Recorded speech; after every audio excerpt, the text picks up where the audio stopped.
So mga idol, pag-usapan muna natin yung naging press conference nga po ni Luka dito nga po sa Los Angeles Lakers, no? Ganoon na rin ang naging pahayag nga po ni Anthony Davis sa biglaang trade niya at paglalaro dito sa Dallas Mavericks.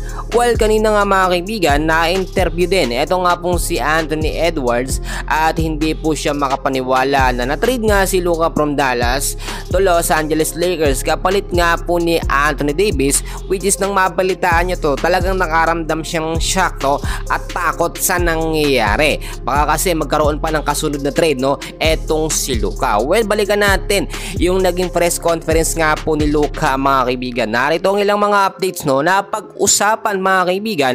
Sinabi mismo harap-harapan ni Luka na very excited nga siyang makabanding, no, or makatandem mga kaibigan etong si LeBron James dito sa Los Angeles Lakers. Dahil nga sa panibagong sistema na meron ngayon sa Lakers, kailangan na mabilis na ma-adapt ito ni Luka. Starting 5 agad ang sinabi ng Lakers dito kay Luka mga kaibigan, at mamibigyan po ng 20 to 30 minutes of playing time per game itong si Luka para maipakita ang kanyang tunay na galing. Nakita naman natin, walang duda, na si Luka ay medyo malungkot pa hanggang ngayon, no, dahil sa mga hindi nakakaalam, no, kakatapos pa lamang ng finals dito nga po sa Dallas Mavericks, nagkaroon agad ng biglaang trade. Syempre nandun pa sa shocking moment eto nga pong si Luka, which is talagang very unexpected naman. Well, balikan naman natin yung nangyari nga po kay Anthony Davis. Nagbigay din siya ng kanyang pahayag na aminado siyang medyo masama pa ang kanyang loob sa nangyaring trade system nga po ng Dallas Mavericks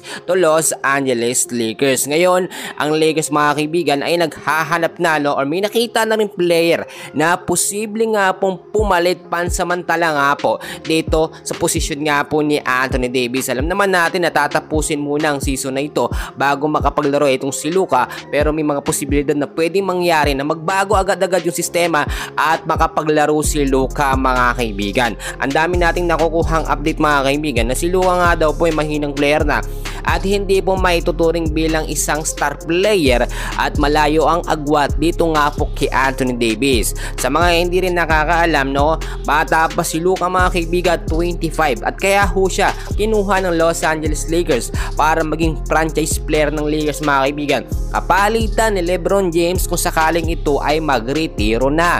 Well, inaagapan lamang ng Lakers management ang mga posibleng mangyayari in the near future mga kaibigan para magkaroon na sila ng backup player, at si Luka nga po ang ating sinasabi. Sa part naman ni Anthony Davis, alam natin na medyo may edad na ho siya kung ikukumpara natin dito nga po kay Luka, kaya naman mas pabor ang Lakers dito kay Luka kumpara kay Anthony Davis. Marami pa namang matututunan na itong si Luka mga kaibigan, at kung sinasabi ninyo na medyo tumabang at bumagal si Luka, madaling naman yun gawa ng paraan, ehersisyo, tamang training lamang araw-araw at makukuha at mamimit muli ni Luka ang kanyang dating pangangatawan.